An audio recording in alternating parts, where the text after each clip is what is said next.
Ce jeudi 16 mai, le jardin Baudovin à la Vallée du Var a accueilli une conférence sur l'approche paysagère dans la transition écologique.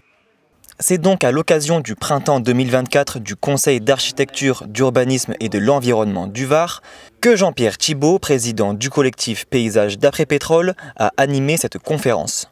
Quelques mots sur ce comité fondé en 2015 et sur sa vision de l'approche paysagère. On pourrait dire que c'est une sorte d'organisme de société de pensée qui essaye de porter le paysage, ou plutôt la méthode paysage, la démarche paysagère, comme une méthode d'accélération de la transition écologique. En fait, le paysage, il va peut-être permettre de faire un débat serein sur des thématiques qui sont aujourd'hui conflictuelles.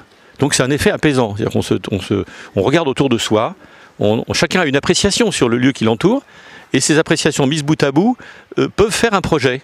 Chaque année, le printemps du CAUE du Var met à l'honneur un artiste invité sur le thème de la saison.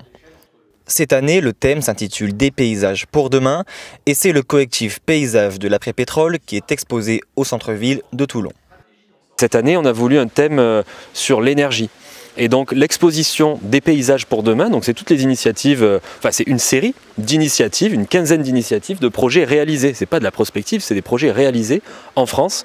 Donc le rôle des collectifs des paysages de l'après-pétrole, il est hyper structurant dans ce printemps parce que c'est le socle de notre printemps et de tous les ateliers qui en découlent.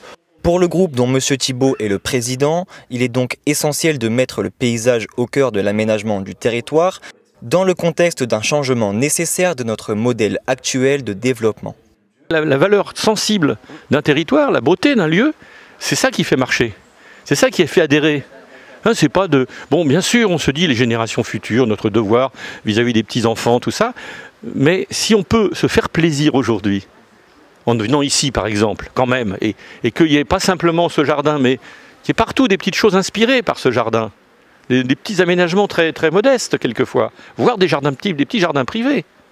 Là, on aura réalisé quelque chose, je crois, qui fera que les gens auront envie. Et on ne sera pas simplement dans l'acceptable, on sera dans le désirable.